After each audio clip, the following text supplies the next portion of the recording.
Both victims were found in the townhouse behind me. Those victims have been identified as 21-year-old Brandon Early and 20-year-old Diamante Green. Brandon's roommate discovered the bodies when he returned home Tuesday evening. When he struggled to get inside the door, he looked in the window only to find both victims on the floor dead.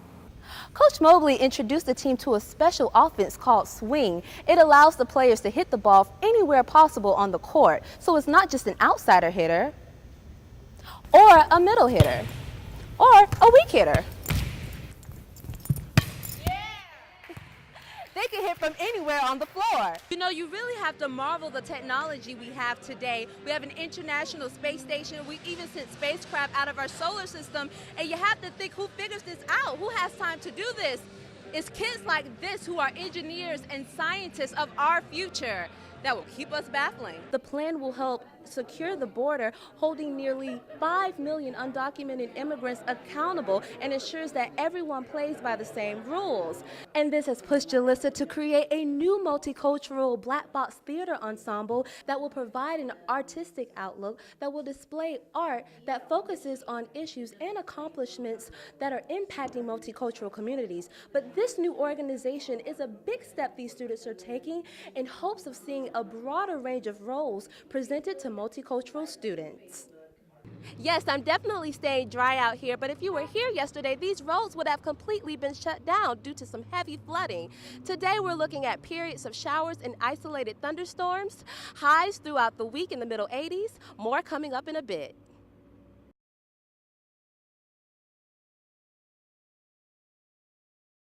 I'm very happy that it will provide relief for my family. Daniel Negrete, a senior finance major at USC, was once an illegal immigrant. When I graduated high school, I couldn't apply to any South Carolina public institution without, I guess, being turned down. He didn't think he would go to college until President Obama signed an executive order in 2012 called Deferred Action for Childhood Arrivals, or DACA. I could return to my family and friends at USC Aiken, and then I just worked my way up over here to UC Columbia. Meanwhile, Thursday evening, Negrete joined Mujeres in Action, a Latino organization at USC, to watch President Obama deliver his immigration plan. Emelin Garcia, a senior at Columbia College, waits anxiously for news that could ease the threat against deportation for her family of undocumented immigrants. I don't know what to expect. I mean, I'm excited. I have my expectations up, but I definitely don't want to get them up too high because I don't want to be disappointed by. My fellow Americans, tonight I'd like to talk with you about immigration. For more than 200 years, our tradition of welcoming immigrants from around the world has given us a tremendous advantage over other nations. And as Obama addressed his executive action to fix the immigration system, Garcia, along with several other colleagues, got emotional. The plan will help secure the border, holding nearly 5 million undocumented immigrants accountable, and ensures that everyone plays by the same rules. Some students left confused about the speech because it does not offer a path to U.S. citizenship. South Carolina immigration attorney Tammy Besherse speculates the president's plan might help 30,000 illegal immigrants in South Carolina, giving them temporary relief from deportation. They're going to have to show who they are and their identity, which means maybe getting not only their birth certificate, but their foreign passport from their government, and they can do that at the consulate here in the United States. They're going to have to prove marriage records, maybe birth certificates to show who their children are, prove they've been living here for a number of years, work records, tax records, a whole bunch of documents they'll need to get together before they can even apply. As for these young Latino students, they plan to write members of South Carolina's congressional delegation, urging them to pass comprehensive immigration reform to give their families the American dream. Brittaney Chatman, Carolina News.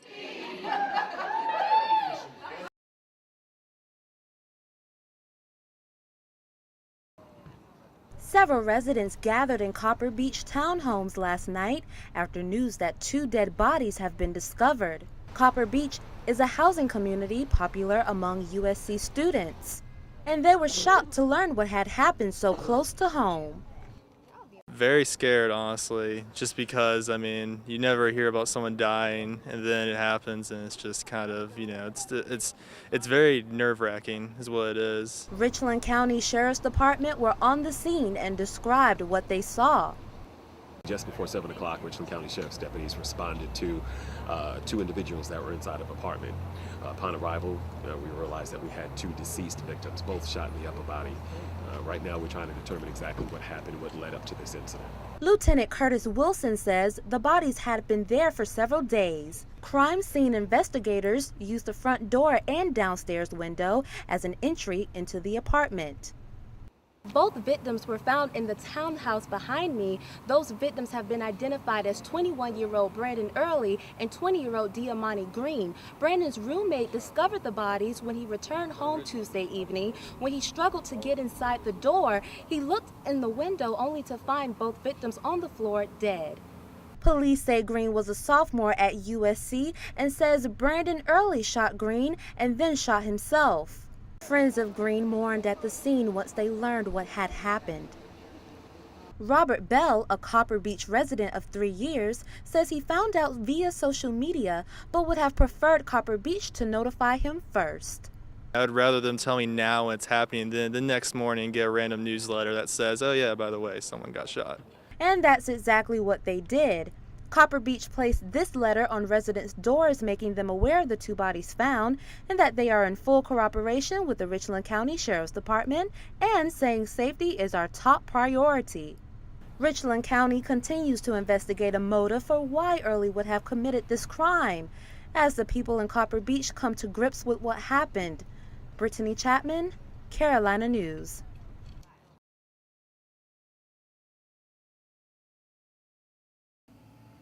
16-year-old Madison runs to her room after a long day at Dreher High School and instantly pulls out her cell phone. It may look like a normal teenage scene, but Madison's world is anything but normal. It's a little off to me. And, I noticed her eyes. She never will look at you. Madison was highly anxious, easily angered, and absent-minded as early as 3. She was just in her own world. And Madison's world is very limited and consists of very specific things. Things like animals, Disney, Can we go to Disney World? And anime characters. And if anyone doesn't like those topics as much as she does, she believes I'm obviously the smart and awesome one, and they're the stupid ones. Madison started experiencing violent hallucinations in the form of animals when she was about 6 years old. Animals that told her to attack people. It makes me pull my hair out when I'm nervous, and and sometimes other people's hair if I get close enough to pull it. There were countless emergency room visits for irrational behavior before Madison was formally diagnosed with ADHD. Benita had a strong feeling her daughter had childhood onset schizophrenia and Asperger's syndrome. Both are severe types of autism that cause problems with communication, irrational thinking, and social interaction. She's ranting, and she will rant. She'll go hours on end, screaming, yelling, threatening to kill me, threatening to kill herself. Hollis says it took mental health physicians 10 years to dually diagnose Madison. She is only being treated for Asperger's until they find the best way to treat her for schizophrenia. Dr. Clarence Dollison says some physicians miss dual diagnosis because they are very uncommon. It is unusual for a child to have more than 1 or 2 diagnoses when we talk about mental disorders and that sort of thing and all this. Benita fears she might lose her daughter if 2 severe disorders take over her life. I don't want to find her somewhere dead. She wants to push Madison to be a normal and successful girl despite her mental state, but feels helpless when she hears her daughter say, And I can't be that. I don't know if I can. Of course you can. Yeah, but you can't just tell me I can't make mistakes. Well, I don't know. I don't want to talk about it anymore. Okay. Until Madison can receive further treatment for mental health, Benita treats Madison at home with antipsychotic medications to stabilize her. For now, that's all she can do. Brittaney Chatman, Carolina News. Break it out during the week versus during the weekend.